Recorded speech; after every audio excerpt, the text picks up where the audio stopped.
Good evening, everybody. We are live on the Goel Ganga Pure Delight Facebook page. I'm so glad that we're all here this evening. हमने actually सोचा था कि हम ये कल करेंगे, लेकिन पता नहीं ऐसे लगा कि गुरुवार का दिन अच्छा होगा, तो आज शाम हमने सोचा कि अनूप जी और मिश्रा जी उनको इनवाइट करेंगे हमारे स्टूडियो में. I am very happy to have Anoop ji and Mishra ji with us today. तो होता यह है ना कि अनूप सर के साथ मिश्रा जी के साथ काम करने का बहुत बार मौका मिलता है. लेकिन लेकिन ऐसा भी लगता है कि बाहर के लोगों को, जैसे हमारे आज व्यूअर्स है, उन्हें शायद ये मौका बहुत ही कम मिलता होगा. या तो वो मिश्रा जी से मिलेंगे या फिर वो अनूप सर से मिलेंगे. बहुत बार ऐसा होता है कि दोनों से नहीं मिल पाते. तो हमने सोचा कि ये जो हमारे गोयल गंगा के हिडन जेम्स है, इनको हम सबके सामने ले आए, और इसलिए ये कॉन्वर्सेशन हम आज अनूप जी और मिश्रा जी है. और for all of you who are watching, we are gonna constantly keep doing this. We'll keep meeting different people from team Goel Ganga, क्योंकि there is so much that they all will share with us. एक और चीज है कि इनका introduction तो मैं दूंगी ही, लेकिन even before we do that, let me say that you should all pay very close attention to what Anup ji and Mishra ji are going to be telling us, क्योंकि between the two of them we have a joint experience of close to 40 years, and that's a lot of experience. 45 years maybe. तो अनूप जी जो है वो है हमारे executive director, और मिश्रा जी जो है वो हमारे हेड ऑफ कॉन्ट्रैक्टिंग है. इन दोनों के बीच अगर हम सोचे, तो between the two of them there is so much knowledge, so much insight in the real estate industry that all of us are going to be greatly, vastly benefited by their experience today. Anup ji, let me start with you. Anup ji, Yes, good evening, Nina. आप good evening everybody. तो अनूप जी, आज आप नागपुर में हैं? हाँ, नहीं, मैं आज बेंगलोर में हूँ. अच्छा, आज बैंगलोर में. तो हमारे अनूप जी का ये भी होता है कि वो कहाँ होते हैं किस टाइम पे कुछ पता नहीं होता. He is all over the place, all over the time. Is a very busy man. उनको ऐसे पकड़ के एक जगह बिठाना is a very difficult task. तो अनूप जी, कितने सालों से आप रियल एस्टेट में हैं? उनमें से कितने सालों से गोयल गंगा के साथ? मैं रियल एस्टेट में 20 साल से हूँ. उसमें से 16 साल गोयल गंगा के साथ हूँ. उसके पहले मैं सेल्फ करता था. अच्छा, तो इससे पहले आप अपना ही खुद का बिजनेस करते थे? हाँ. लेकिन ये सारे 20 साल आपने रियल एस्टेट में ही गुजारे हैं? हाँ, रियल तो एस्टेट में गुजारा. तो अनूप सर, 20 साल रियल एस्टेट में, जब आपने एक अपना करियर शुरू किया था, तो ये इंडस्ट्री कैसी थी और आज कैसी है? ये 20 साल का सफर कैसे रहा है? तो मैंने जब शुरुआत की, I started in my native place in Akola. वहाँ पे ओके. मैंने कुछ 6 विला बनाए थे. उससे शुरुआत की थी. लेकिन ओके. मेरा उस समय it was a very unorganized field. लेकिन मैं अतुल सर से मिला and I joined Goel Ganga in Bangalore. Okay. उस दिन से मेरा रियल एस्टेट का कॉन्सेप्ट पूरा चेंज हो गया है कि real estate can be a organized field. I understood that after meeting Atul sir and joining Goel Ganga. And उस दिन से मेरा एक रियल एस्टेट के प्रति सोचना चेंज हो गया है. ये बहुत अच्छा बिजनेस है. जिस हिसाब से लोग बाहर बात करते हैं उस हिसाब से कुछ भी नहीं है. ये बाकी बिजनेस जैसा ही है. पूरा मेहनत करो और काम करके खुद सेटिस्फेक्शन दो और लोगों को सेटिस्फेक्शन दो. ये बिजनेस है इसका मेन है ना. ये एक सर्विस इंडस्ट्री है जो कि अपन जब it gives lots of satisfaction when you give a home to someone. आप उसको जब पोजीशन देते हैं तो एक अलग ही सेटिस्फेक्शन आता है अपने को. Anoop sir, I think what you said is really really valuable. I hope people are listening, क्योंकि जो आपने कहा कि अतुल सर से मिलने के बाद आपको ये रियलाइज हुआ कि real estate industry is an organized industry. ये बाकी जो भी इंडस्ट्रीज है, उन्हीं की तरह एक और इंडस्ट्री है. ये जो सोच है, ये बहुत इंपॉर्टेंट है. क्योंकि आपका कहना सही है, लोग सोचते रहते थे. अभी तो रेरा आ गया, काफी कुछ बदलाव आ चुके हैं. लेकिन correct me if I am wrong, लेकिन रेरा आने से पहले भी आप तो अतुल सर को 16 साल पहले मिले थे. हाँ तब भी गोयल गंगा ग्रुप में ऐसे ही डिसिप्लिन था, ऐसे ही प्रोसेसेस थे? Yes yes, and in fact I tell you कि रेरा आने के बाद हमारे को कुछ चेंज नहीं करना पड़ा. ऑल द प्रोसेसेस वी हाँ, are following from earlier only. Fantastic, being fantastic. ISO 9000 company and ISO 14001, हम पहले से ये सब प्रोसेस फॉलो कर रहे थे, तो हमको रेरा आने का 1% भी कुछ डेविएशन लेना नहीं पड़ा. Everything was followed as earlier we were doing that. Fantastic. तो मतलब ये जो सिस्टम ओरिएंटेशन है, प्रोसेस ओरिएंटेशन, ये पहले से ही है गोयल गंगा ग्रुप में। हाँ और हाँ. और उसकी वजह से मेरे ख्याल से कि ये जो पिछले 20 साल की ग्रोथ हुई है हम सबकी, I think this is odd in a large process, in a large amount, to the kind of almost scientific precision that we have in the Goel Ganga group. So thank you very much for raising that point so early in the discussion. In fact, ये आपने जो कहा, that leads me organically to Mishra ji. Mishra ji, आप कितने सालों से, क्योंकि मैं क्यों कह रही हूँ, क्योंकि मिश्रा जी हमारे जो कॉन्ट्रैक्टिंग हेड है, तो जितने सिस्टम, जितने प्रोसेसेस, जितना जितना साइंस यूज करना है, वो सब मिश्रा जी के पास होता है.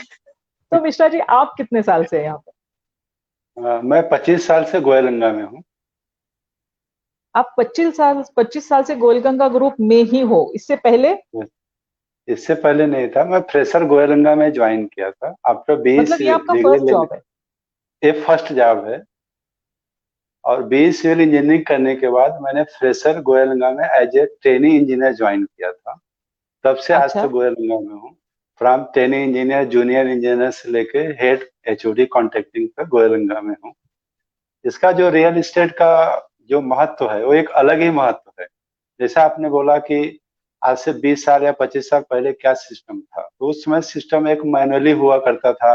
लोग आते थे, पेपर पर कुछ भी लिख के साइन करके दे दिया, या उनका कुछ भी रेट फाइनल कर दिया। अभी क्या, पूरा का पूरा कंपनी में भी हायराइज सिस्टम है, मतलब सब कंप्यूटराइज सिस्टम है। There is no manually system, सब पूरा पूरा कंप्यूटराइज सिस्टम है, ऑन रिकॉर्ड है, ऑनलाइन है। जहां तक सवाल है टेक्निकल, अगर आप बात करेंगे तो रियल एस्टेट में बहुत बदलाव आया 25 साल में। जहाँ पहले हम लोग ब्रिक वर्क प्लास्टर करते थे, वहां से निकल के हम लोग ब्रिक वर्क प्लास्टर के बाद सिपोरेक्स वर्क में गए, उसके बाद माइवान में गए, धीरे धीरे चेंज होते गया। तो ये इंडस्ट्री अभी एक, जैसे पहले था कि रियल एस्टेट का कोई कुछ रूल एंड रेगुलेशन नहीं है, वो गलत धारणा है। रूल है, रेगुलेशन भी है, सिस्टम भी है, प्रोसेस भी है। इसलिए जब रेरा आया था, गोयलगंगा को कुछ खास इफेक्ट नहीं पड़ा, क्योंकि हमारा पूरा सिस्टम उस समय ऑनलाइन था। उस समय भी हम ऑनलाइन थे? यस, उस समय भी हम लोग ऑनलाइन थे। अच्छा इनका मिश्रा जी, जीएसटी भी आप, आया सर। यस, जब नहीं नहीं, आप इनका बता जीएसटी भी आया, जब जीएसटी भी आया तो गोयलगंगा को कुछ फर्क नहीं पड़ा, क्योंकि हम सब सिस्टम में ऑनलाइन थे। फैंटास्टिक। मिश्रा जी, आपने थोड़ी ऐसी कोई टेक्निकल वर्ड यूज किया, आपने माइवान कहा, तो जो आज लोग हम हमारी बातें सुन रहे हैं, उनके लिए प्लीज थोड़ा एक्सप्लेन करके बताइए कि आप, मतलब ये माइवान क्या होता है और ये क्यों इम्पोर्टेंट है हमारे लिए? फर्स्ट मैं पीछे चलता हूँ 20-25 साल पहले। पुराने जमाने में लोग क्या करते थे, तो लोड बेयरिंग स्ट्रक्चर करते थे। लोड बेयरिंग का मतलब क्या है, एक फ्लोर या दो फ्लोर बनाते थे, जी ओके। प्लस 1 2 3 4 बनाते थे। उस समय पूना में भी G+7 ही बनता था। मैं 96-97 की बात कर रहा हूँ। ठीक है। G+7 से निकल के हम लोग G+11 एंड 12 हो गए। बाद में G+ के बाद हम लोग 23 36 35, अब तो 100, मोर देन 100 चालू हो गया। तो पहले जो सुपर स्ट्रक्चर बनता था, उसमें हम लोग उसको बोलते थे load bearing structure. Load bearing का लोग क्या करते थे, एक प्लिंथ बनाते थे, एक रेगुलर प्लिंथ बना के बिल्डिंग खड़ा करते थे। उसकी कैपेसिटी 2 या 3 फ्लोर की होती थी। धीरे धीरे लोग आए सुपर स्ट्रक्चर में। सुपर स्ट्रक्चर में M15 ग्रेड यूज करते थे, M20 ग्रेड का कंक्रीट यूज करते थे। उसमें स्ट्रक्चर बना के नीचे पार्किंग देते थे, G+7 बनाते थे, फिर हॉल, किचन, बेडरूम, किचन ओटा इस तरीके से बनाते थे। उसमें ब्रिक वर्क प्लास्टर करते थे। उस समय नेचुरल सैंड भी उपलब्ध रहता था, तो नेचुरल सैंड से प्लास्टर करते थे। धीरे धीरे वो नेचुरल सैंड का शॉर्टेज हुआ, तो क्रश सैंड से प्लास्टर चालू कर दिया।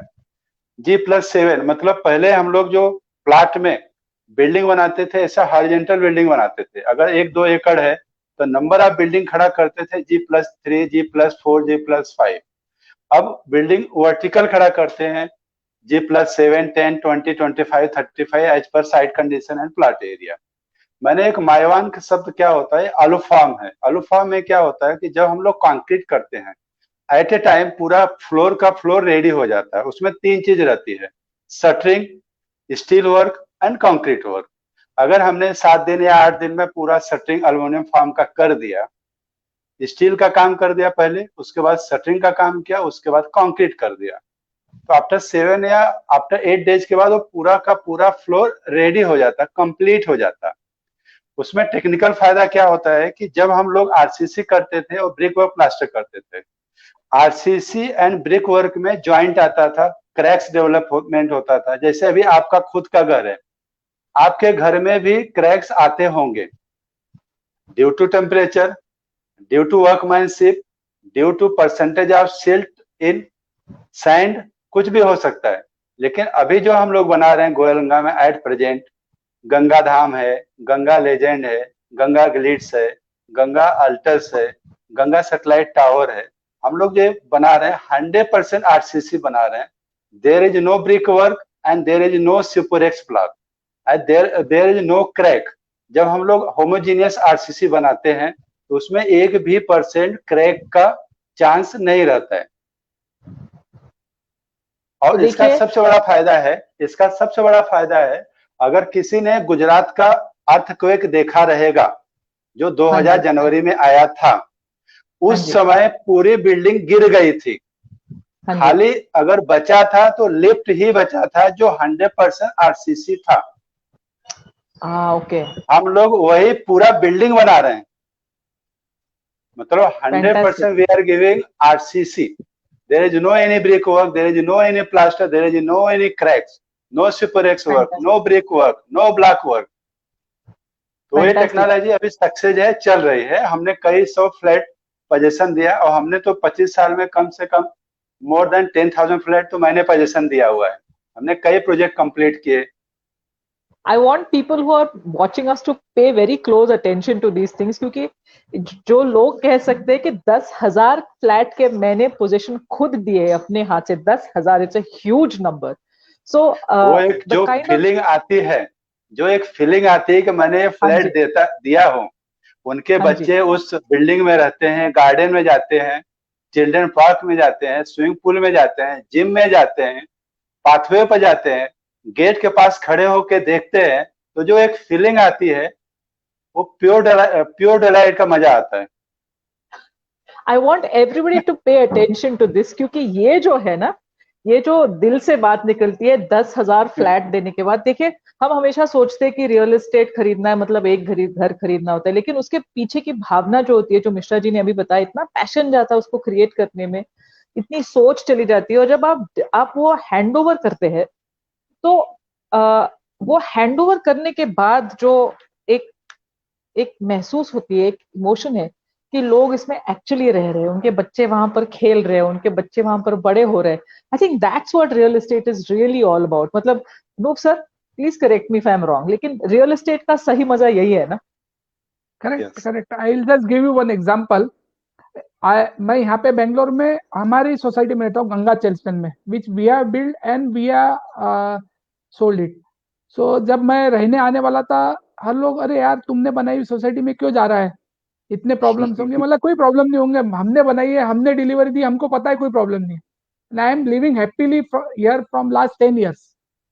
और अभी जब इस कोविड के इसमें लॉकडाउन था, तो मुझे इतने जितने फ्लैट ओनर्स मुझे मिले रोज, वे सो हैप्पी, यार अनूप आप लोगों ने इतना सोच के सोसाइटी बनाई है, we are happy here, they all very happy and very very prosperous. तो वो एक सेटिस्फेक्शन अलग ही आता है। So again very important, again very important for everybody who is listening just now. तो मिश्रा जी ने कहा कि 10,000 फ्लैट का पोजीशन उन्होंने दे दिया। अनूप सर कह रहे हैं कि जो प्रोजेक्ट हमने बनाया उसमें मैं खुद रहता हूं, और इसलिए रहता हूं क्योंकि मुझे कॉन्फिडेंस है कि मैंने अच्छा प्रोजेक्ट बनाया हुआ है और लोग इस प्रोजेक्ट में रह के इतने खुश होंगे कि आई एम श्योर कि मैं उनके साथ रहूंगा, तो I will also enjoy the benefits of living in Ganga Chelston. एक और बात कही उन्होंने कि अभी कोविड के टाइम में जब लोग इतने महीनों से घर पे है, तो गंगा चेल्सटन में लोगों को लगा कि we're happy that we made this choice. So now I think we're 15 minutes into our conversation, and I feel this is really where we're heading to the core of our conversation here. कि अनूप जी, क्या कैसे experiences रहे आपके? मार्च 22 से हमारा lockdown जो लगा, उसके बाद अभी हम धीरे धीरे ओपन अप हो रहे हैं.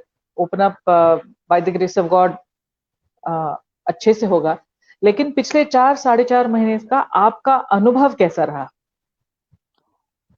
मेरा अनुभव ऐसा रहा कि लोगों ने पिछले 4 महीने में अपने आप को जाना है, उन्होंने अपने फैमिली को जाना है, और उन्होंने अपने फैमिली के साथ हैप्पी मोमेंट स्पेंड करना सीखा है. और उस कारण से लोगों को बहुत लाइफस्टाइल में फर्क आ गया. दूसरा, उसके बाद उनको समझ में आया कि अपने को अच्छा घर क्यों होना, या अच्छी लोकेलिटी में घर क्यों होना, वो लोगों को समझ में आया. सुविधा घर में अच्छी क्यों होना, ये लोगों को बहुत चीजें समझ में आई है. So life has change. Instead of पहले तो ठीक है, रह ले लाइफ चल रही है, कट रही वाला हिसाब कट गया है, लाइफ जीना है वाला हिसाब आ गया है. तो now the focus is on good life and a good home. अच्छा अनूप जी, मुझे I must ask you this. आपको याद होगा जब हम थैंक यू घर कैंपेन कर रहे थे, तो मुझे हमारी और आपकी एक बार बात हुई थी. आपने मुझे शायद हमारे हीरा स्टोर्स ओनर के बारे में कुछ बताया था कि उनका क्या कहना था? उनका कहना था, उसने जब स्टार्ट किया था, started from a struggle, small time से चालू किया. आज he is a very big exporter of sweets. लेकिन वो बताया, मैं इतने सालों में सिर्फ पैसे के पीछे भाग रहा था. अब ये मैं 4 महीने घर में बैठा हूँ और मैं बहुत खुश हूँ. मेरे बच्चे नाती वगैरह के साथ, बोले इनका शेड्यूल मुझे पता नहीं था, कब आते कब जाते. मैं घर पहुंचता तो ये सो जाते थे, सुबह में उठता जब नाती मिलते नहीं थे. अब बोले मुझे हर एक का शेड्यूल समझ में आ रहा, हाउ दे आर, उनका स्वभाव समझ में आ रहा है. आई एम वेरी वेरी हैप्पी. तो उन्होंने अभी जब लॉकडाउन के बाद धंधा चालू हुआ है उनका, यस मेड अप, नहीं मैं मेरे फैमिली को ज्यादा टाइम दूंगा, धंधा तो होते रहता है. क्या बात है, क्या बात है. तो I think that's a massive change. Mishra ji, आपके कैसे अनुभव रहे पिछले 4-4.5 महीनों के? 4 महीने में हमारा अनुभव अच्छा था. 4 महीने में लोगों को यह महसूस हुआ कि जो वैक्सीन काम नहीं आई, मतलब लोग वैक्सीन के लिए इधर उधर घूमते रहे, लेकिन जो वैक्सीन लोगों को काम नहीं आए, उस समय घर के लोग काम आए और अपना घर ही काम में आया. सही बात है, सही बात है.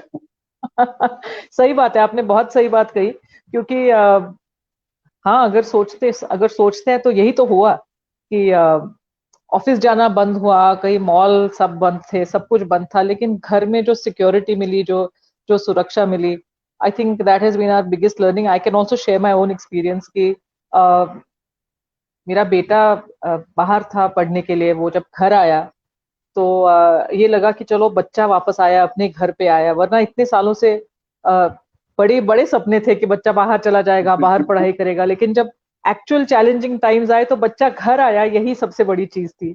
और हम तीनों जैसे बहुत सारे लोग दुनिया में सभी लोग ऐसे ही है इनफैक्ट, कि सडनली हमें रियलाइज हुआ कि हमारे घर के अंदर जो खुशी है वो बाहर है नहीं.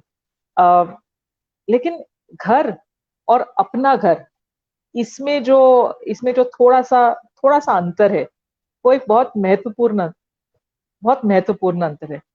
तो अनूप जी, अपना घर, इसके बारे में आप क्या बताएं?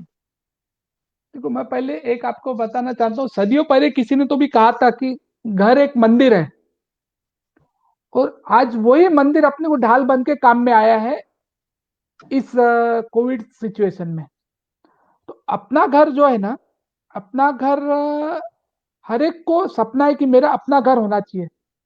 तो वो इस पीरियड में अभी और ज्यादा लोगों को समझ में आया कि मेरे को अपना ही घर होना चाहिए. पहले क्या था कि कैसा भी घर हो रह लेते थे, अब वो चेंज हो गया है.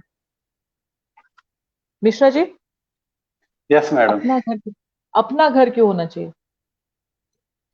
अपना घर से 2-3 फायदे हैं, 2-3 एडवांटेज हैं. अगर आपने अपना घर लिया हुआ है तो एक तो ये फीलिंग आता है अंदर से कि हमारा घर खुद का है. करेक्ट। मतलब अगर जिस लोगों ने इस 4 महीने में तकलीफ झेली होगी और जिनका घर हो सकता है 11 महीना उनका एग्रीमेंट खत्म हो गया हो, उनको तकलीफ हुई होगी, हो सकता है एग्रीमेंट से हुआ, ओनर ने कुछ बोला है, टेनेंट ने बोला है, पैसे से भी हो सकता है। अपने घर होने से 2-3 फायदा यह है, एक तो फीलिंग अंदर से आती है कि हमारा घर है, एक फीलिंग आती है। दूसरी चीज, जब आप अपना घर लेते हैं या रहते हैं लेते हैं तो उसमें क्या होता है, जनरली रहते रहते उस फ्लैट का जो वैल्यू होता है, सपोज आपने XYZ या 10 लाख में कोई फ्लैट लिया, 2000 में आपने 10 लाख का फ्लैट लिया, 2010 आते आते आपका उस फ्लैट की कीमत 1 करोड़ हो गई। अभी आपका वेल्थ भी क्रिएट हो रहा है, आप रह रहे हैं, आपके मन में है कि हमारा खुद का घर है, रहते रहते आप वो 10 लाख की प्रॉपर्टी 1 करोड़ तक पहुंच गए, आपको पता नहीं लगा। तो आपका जो एक ग्रोथ होता है, जो एक फाइनेंशियल ग्रोथ होता है, एक प्राउड फीलिंग आता है कि मैं जिस घर में रहता हूं उसका मैं आनंद भी ले रहा हूं फैमिली के साथ, और पैसे से भी आपको मजबूती मिलती है। तीसरा चीज क्या है अपने घर में, कि कल बाई चांस आपको कुछ मुसीबत आया किसी क्षण के लिए, आज आपके एक मोबाइल पर बैंक वाले अवेलेबल हैं, मतलब आप उस फ्लैट के ऊपर आप टॉपअप लोन करा सकते हैं, मॉर्गेज कर सकते हैं, उस फ्लैट को जरूरत नहीं है आपको बेचने की। सपोज आपके प्रॉपर्टी 10 लाख थी, आज आप 80 लाख या 60 लाख की हो गए, 10-20 लाख की अगर आपको जरूरत है, इमीडिएट 2-3 दिन में आप उस पर टॉपअप करके लोन सकते हैं। अपना घर होने से एक फायदा ये भी है, एक कोई चल प्रॉपर्टी नहीं है, ये अचल प्रॉपर्टी इसको बोलते हैं। जैसे अनूप जी ने एकदम सही किया कि घर एक मंदिर है, वैसा घर पुराने जमाने के लोग ये भी बोलते थे कि चल प्रॉपर्टी, अचल प्रॉपर्टी। अचल प्रॉपर्टी आप इतना जल्दी किसी को दे नहीं पाते, बेचने का भी मन में ख्याल नहीं आएगा। करेक्ट। तो आज अगर आपके पास अचल प्रॉपर्टी है तो उसके ऊपर टॉपअप भी करा सकते हैं, मॉर्गेज करा के ले सकते हैं, मतलब आपकी मुसीबत का ढाल भी आपका घर है। जैसे एक कवच तो सबको समझ में आया कि घर के लोग काम आए, घर काम आया, अगर कुछ मुसीबत आएगी तो एक घर भी पैसे का भी तकलीफ दूर करेगा। Fantastic, fantastic. Especially all the young people listening today, please pay very close attention to this. I'm going to now turn to Anup ji, because Anup ji always speaks very passionately about why real estate as investment makes so much financial sense. Emotional to hai hi, lekin so much financial sense in investing in real estate. Anup ji, over to you. अब हम सब सिर्फ आपकी सुनेंगे। देखो, investment 2-3 type की होती है। एक होता है गोल्ड में, एक होता है कि आप शेयर्स या म्यूचुअल फंड में डालिए, एक होता है real estate. Gold is liquid cash, it's not a investment, it's a form of money. You have changed your money form, money का फॉर्म चेंज किया है। आप शेयर्स या बाकी चीजें। Anup ji, hold on. Anup ji, hold on. I'm going to make a note for everybody. Everyone who's listening. Gold is liquid cash. Correct, Anup ji? Yes. You are changing the form of your money. You're not investing. Fantastic. Wonderful. Okay. हाँ. Okay. Second is mutual fund और shares. वो भी एक speculation है. You don't know what the company is doing, what is doing. आपने कुछ market चल रहा है, शेयर मार्केट चल रहा है, आपने उसमें इन्वेस्ट किया, यू डोंट नो कब क्या होगा, बढ़ेगा घटेगा, it's all speculation, nothing more than that. तो वो भी एक जो मेन इन्वेस्टमेंट सही है वो रियल एस्टेट है। You are investing in a real estate where you will live और you will lease it out और समथिंग, और वो आप आपके सेंचुरीज के लिए वेल्थ क्रिएट कर रहे हैं। आप आपके लिए नहीं, आपके आने वाली पीढ़ी के लिए वेल्थ क्रिएट कर रहे हैं। You are enjoying that real estate, you are enjoying that property, and you are leaving a legacy for the coming generations. तो इन्वेस्टमेंट रियल एस्टेट का जो है वो आपका एक तो जो ये होगा एप्रिसिएशन होगा, वो तो एक बाय प्रोडक्ट है। Appreciation is a by product in real estate. First of all you are feeling it, you are enjoying the property, you are creating a wealth, then आप वो पास ऑन कर रहे हैं आपके नेक्स्ट जनरेशंस के लिए, generations coming together. और अनूप जी, आप हमेशा कहते हैं कि आपके शेयर्स और आपके स्टॉक्स किस चीज की धन होती है, आप क्या कहते हैं? वो आपके लॉकर के धन है। लॉकर के धन। हाँ, हाँ, ये अनूप जी का एक फेवरेट फ्रेज है, हमें हमेशा कहते हैं कि ये आपके लॉकर के धन है, आपके अलमारी के धन है, ये इसके ऊपर आप यू कांट फील बिल्कुल इट और यू फोकस मत। Can't enjoy it. Correct, correct, absolutely right.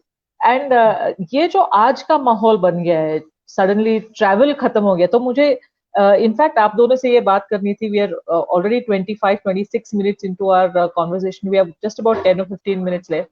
तो मुझे आप दोनों से ये बात करनी थी कि ये पूरे रियल एस्टेट सेक्टर में थोड़ा सा ये फीलिंग आ गया था कि ये जो यंग बायर है, उसकी प्रायोरिटीज थोड़ी बदल गई थी। उसको दुनिया देखनी थी, उसको गाड़ी खरीदनी थी, उसको बड़े बड़े मोबाइल्स खरीदने थे। तो सडनली उसका प्रायोरिटी शिफ्ट हो गया था। वो सोचता था कि मैं किराए के घर में रह लूंगा, घर क्यों खरीदना है।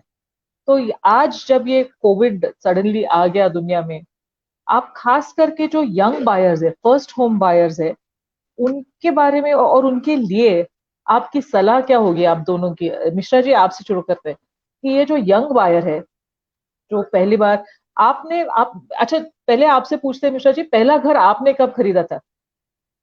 मैंने 1 नवंबर 1919 को लिया था।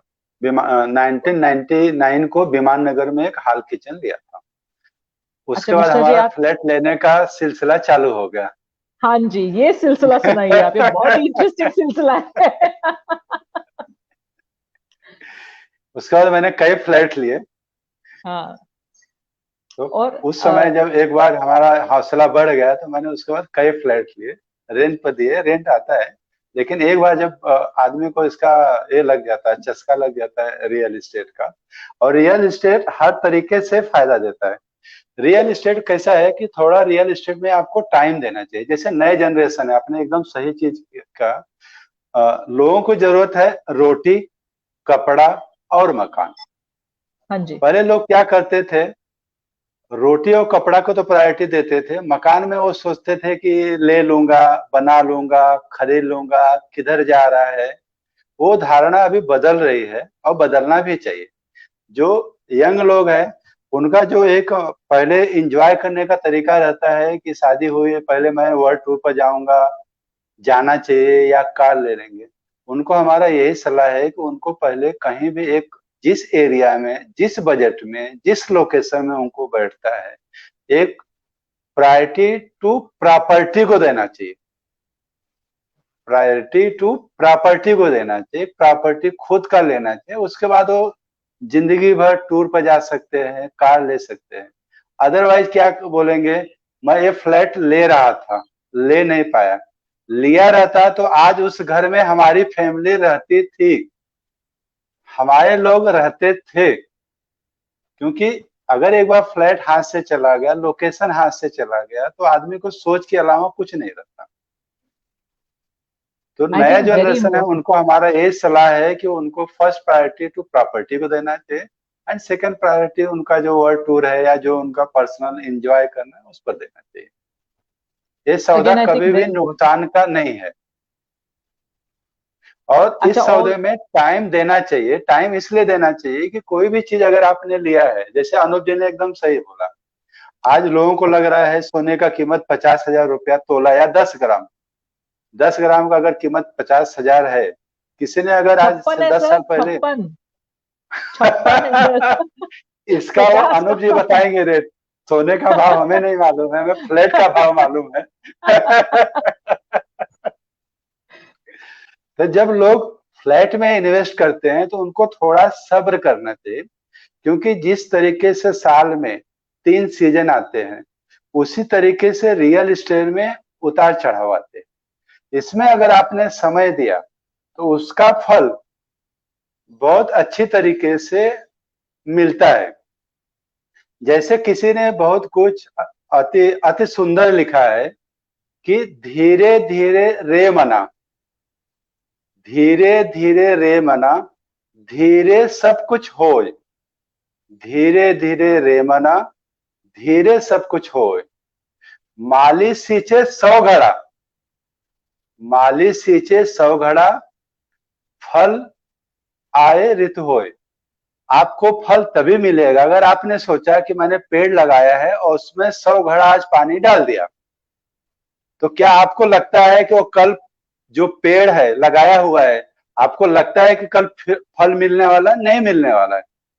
फल ऋतु आने पर, उसका सीजन समय आने पर ही मिलेगा, आपको उतना दिन रुकना पड़ेगा।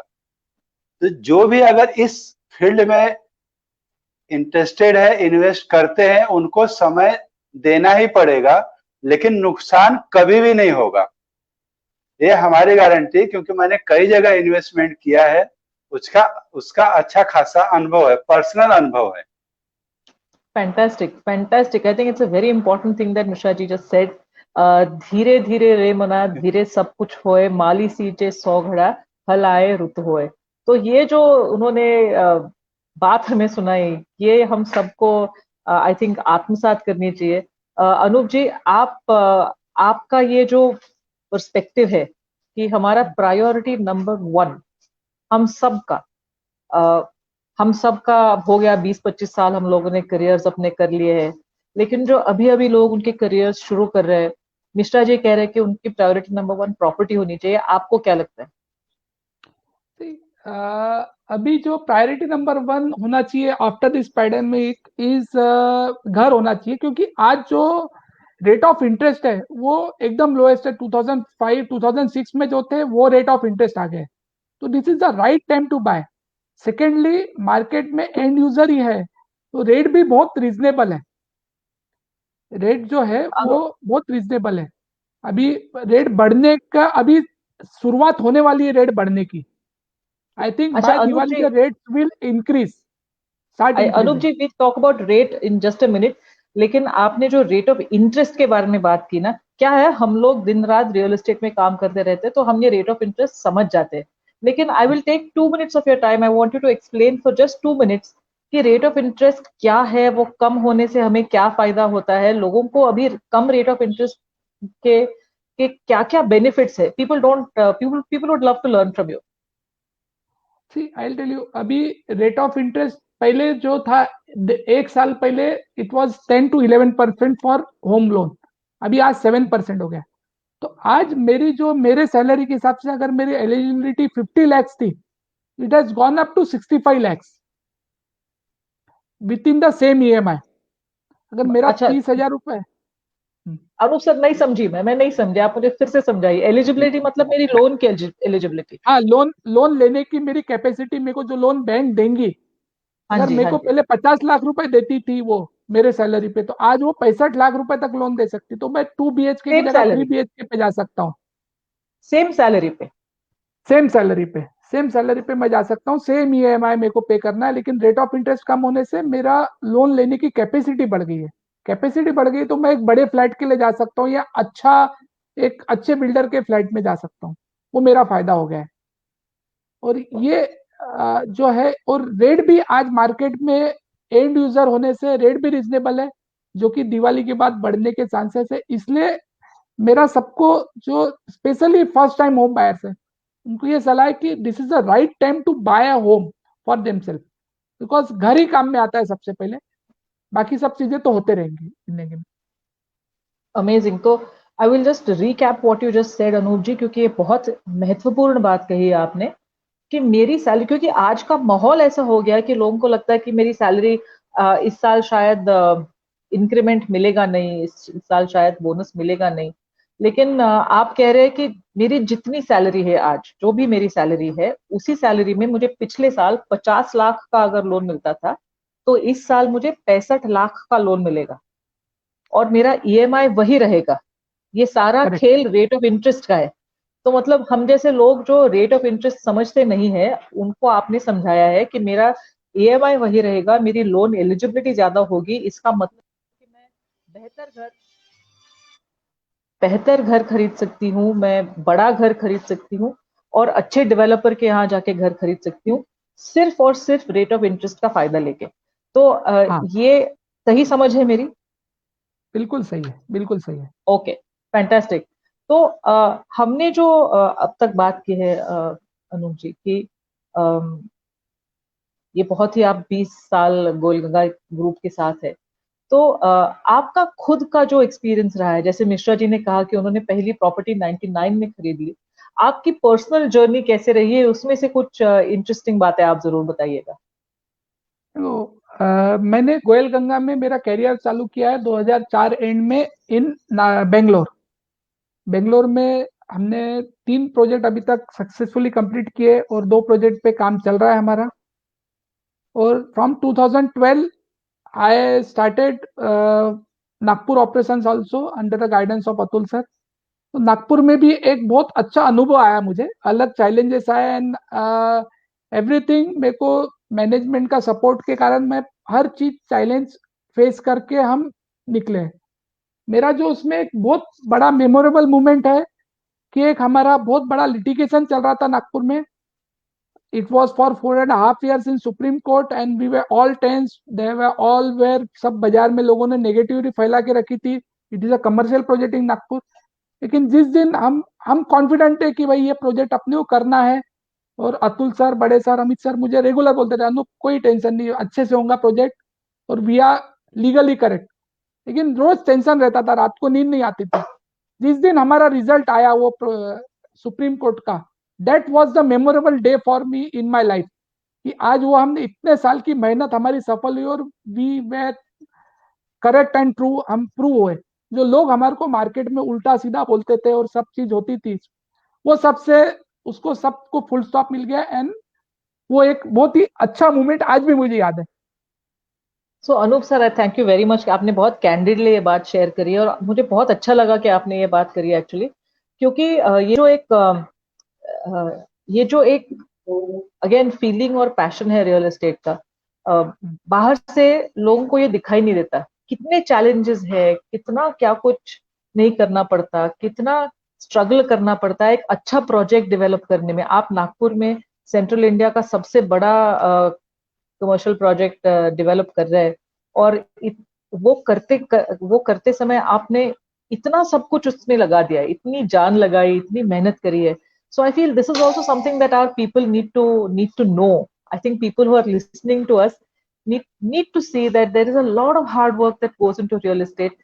वाकई में हम खून पसीना लगा के वहां पर काम करते हैं। और मैं खुद जानती हूँ अनूप सर के साथ जितनी बार मैं नागपुर गई हूँ, जितनी बार उनको वहां पर देखा है, humongous effort goes into this entire thing. We're almost at the end of our 40 minutes, but just before we go, Mishra ji, पहले आप और अनूप जी फिर आप टेक योर टाइम, आराम से जो हमारे आज सुनने वाले हैं उनको आप क्या समझाना चाहते हैं, और उन्होंने ये उस पूरे डिस्कशन से क्या ले जाना चाहिए उनकी लाइफ की प्रायोरिटी के बारे में। आप उनको जो भी समझाना चाहते हो बिल्कुल आराम से आप प्लीज उन्हें समझाइए, क्योंकि ये मौका सुनने वालों को बार बार नहीं मिलता। मिश्रा जी काम पे लग गए, अनूप जी एक बार अपने काम पे लग गए तो उन्हें पकड़ना बहुत मुश्किल होता है। तो आज मिश्रा जी से पहली चीज मैं ये मैसेज देना चाहता हूँ कि कुछ भी अगर लोगों को घर में मुसीबत आती है तो चिंता नहीं करना चाहिए, चिंतन करना चाहिए। क्या है, सुख दुख, लाभ हानि, जीवन मरण, जस अब जस, ये विधि के विधान के नियम है। सुख है तो दुख मिलने वाला है, सुबह है शाम होने ही वाला है। अगर कोई चिंता के विषय है, चिंता अपने ऊपर आ चुकी है, आने वाली है, उस चीज का चिंतन करना चाहिए, मंथन करना चाहिए। गोयल गंगा और लोगों को मैसेज मैं ये देना चाहूंगा, गोयल गंगा की एक खासियत रही है, कभी भी इन लोगों ने किसी से प्रतिस्पर्धा नहीं किया। 2 तरीके का स्पर्धा होता है, एक अनुस्पर्धा, एक प्रतिस्पर्धा। प्रतिस्पर्धा का मतलब होता है दूसरे से बराबरी करना, दूसरे का पीछा करना, दूसरे का नकल करना, दूसरे का कॉपी करना। गोयल गंगा ने वो काम नहीं किया, गोयल गंगा ने अनुस्पर्धा किया। सबको अनुस्पर्धा करना चाहिए। गोयल गंगा ने शुरू में छोटे छोटे फ्लैट बनाए, G+1 बनाए, G+2 बनाए, G+3 बनाए, G+7 बनाए, G+11 बनाए, G+12 बनाए, G+23 का पोजीशन दिया, G+32 की बिल्डिंग चल रही है गंगा धाम में, गंगा सैटेलाइट टावर में। तो इन्होंने अपना अनुस्पर्धा किया, अर्थात अपने बनाए हुए रिकॉर्ड को ये तोड़ते गए। उसी तरीके से जितने यंग जनरेशन है या जितने बच्चे हैं, उनका बच्चा इतना मार्क्स लाया, हमारा क्यों नहीं लाया, ऐसा कभी नहीं प्रतिस्पर्धा होना चाहिए। हमारा बच्चा क्लास में जो आया अच्छा है, अगली बार बेटा अपना ही रिकॉर्ड, अपना ही मार्क्स तोड़ के अनुस्पर्धा करो। अपने द्वारा बनाए गए हुए रिकॉर्ड को तोड़ो, दूसरे के रिकॉर्ड को नहीं, अपने द्वारा बनाए गए रिकॉर्ड को। तो गोयलंगा ने आज तक जो भी काम किया, अनुस्पर्धा किया, दूसरे का किसी से टक्कर लेने की मंशा से कुछ भी काम नहीं किया। ये मैसेज सबको मैं देना चाहता हूं थ्रू गोयलंगा के तरफ से। और हमारे जो बड़े सर श्री जयप्रकाश जी हैं, उनका हमेशा एक ही कहना रहता है कि कुछ भी हो, जैसा अनुज जी ने एकदम सही बोला, एक शब्द उनको और बोलना चाहिए था कि उस समय मतलब उस विदर्भ का सबसे बड़ा माल उनके हाथ में है। बराबर है, राइट अनुज जी? हाँ हाँ, सही है। सबसे बड़ा माल तो कभी भी उतार चढ़ाव आते हैं, चिंता नहीं करना चाहिए, चिंतन करना चाहिए और अपने बनाए हुए रिकॉर्ड को तोड़ना चाहिए। Mishra ji, thank you so much. आपने बहुत महत्वपूर्ण बात कही फिर से कि चिंता नहीं करनी चाहिए, चिंतन करना चाहिए। और चिंतन अगर करना है आज किसी चीज के बारे में, तो अपनी प्रायोरिटीज के बारे में करना है कि लाइफ में हमें किस चीज की सबसे ज्यादा जरूरत है। अगर घर की जरूरत है तो सिर्फ उसके ऊपर फोकस करो, बाकी चीजें आपने जैसे कहा कि वर्ल्ड टूर तो होती रहेगी। Thank you so much Mishra ji. Anup ji, अब हम आपसे सुनेंगे। मैं ये कहता हूँ प्रायोरिटी नंबर 1 जो है वो लोगों के लिए घर होना चाहिए, एक अच्छा घर। और उसके बाद मेरा पर्सनल सलाह और अनुभव यह है कि एक और प्रायोरिटी लाइफ में होना चाहिए, priority number 2, that to owning a commercial property. क्योंकि आज के तारीख में रिटेल प्रॉपर्टी जो है उसमें रेंट वगैरह बहुत अच्छा रहा है, जो अपने को रिटर्न ऑन आवर इन्वेस्टमेंट है बहुत अच्छा रिटेल में आ रहा है, और एप्रिसिएशन भी बहुत अच्छा हो रहा है रेंट के फॉर्म में और रेट के फॉर्म में। तो with priority number 1 we should have a priority number 2 to invest in a commercial property, a retail shop in somewhere, anywhere. I'm not talking of doing it here, लेकिन commercial property में भी invest करना चाहिए. That should be a priority number 2. Anup sir, thank you very much. In fact, I'm going to call you back one day to speak specifically about retail. लेकिन anyone who's listening, Anoop sir ने भी एक बहुत पते की बात करी है। इन दोनों का बहुत एक्सपीरियंस है, खुद की पर्सनल सलाह दे रहे हैं। तो हमें इस तरह के कंसल्टेंट्स को अगर if they start charging us for their advice, we'll have to pay them very heavily. आज उन्होंने हमें मुफ्त में बहुत सारी सलाह दी है, तो we should be very very grateful कि इतने सालों का एक्सपीरियंस और इतना सारा उनका जो पर्सनल ग्रोथ रहा है इस इंडस्ट्री में, वो उन्होंने आज हमारे साथ ओपनली शेयर किया है। I urge everyone to pay attention to priority number 1 as well as priority number 2। हम इनफैक्ट अनूप सर से बाद में फिर से जरूर बात करेंगे कि रिटेल और कमर्शियल में जो उनके इनसाइट्स है वो हम उनसे जरूर शेयर करवाएंगे। But for today we are already about 3.5 minutes। हाँ जी मिश्रा जी, प्लीज। मैं लोगों को एक मैसेज ये देना चाहता हूँ, रोग रहित होकर स्वयं, रोग रहित होकर स्वयं पहुंचो घर के द्वार, रोग रहित होकर स्वयं पहुंचो घर के द्वार, देना निज परिवार को सुखद मिलन उपहार। रोग रहित होकर स्वयं पहुंचो घर के द्वार, पहुंचो घर के द्वार, देना निज परिवार को सुखद मिलन उपहार। फैंटास्टिक। मतलब आप स्वस्थ रहेंगे, मस्त रहेंगे, तब जाके घर में रहिए, घर ही काम आएगा। अंत में यही कहना चाहता हूँ, सबको घर ही काम आने वाला है, घर के लोग ही काम आएंगे। Fantastic. I couldn't have hoped, I couldn't have planned for a better ending to this little interaction that we had. Mishra ji, आपसे बात करके, आपकी ये सारी बातें सुन के, अनूप जी आपसे बात करके बहुत बहुत आज हम लोगों की आंखें खुली है। I hope that people have paid very close attention to the free advice that we have got from both Mishra ji and Anup ji. We will keep meeting you regularly on the Goel Ganga Facebook page, but for now it's time. We are a little over schedule. we had hoped to take 40 minutes of your time. We've taken a little longer of your time, लेकिन होता ही रहता है, जब बातें interesting होती है तो ऐसी बातें चलती रहती है. So thank you so much for joining us, and from on behalf of all the people, हाँ जी मिश्रा जी. आपको धन्यवाद, स्पेशली आपने बहुत टाइम लिया और हम लोगों को ध्यान से सुना. सुनने के लिए आपने खुद पेशेंस रखा. नहीं सर, आपकी बातें सुनने के लिए तो मतलब टाइम कम पड़ रहा है लोगों को, but I hope that we are back on a conversation like this soon enough. And for everybody who's listening, stay tuned. We'll be back with more such very interesting conversations. Please follow our page. You'll figure out when we'll be in conversation with more interesting people. You'll keep meeting people from Team Goel Ganga. You'll also meet people from outside. What I can promise you is that you'll learn a lot if you keep following this page. So for now, thank you so much. Thank you. Great meeting. Thank you. धन्यवाद. All right. धन्यवाद. Bye bye.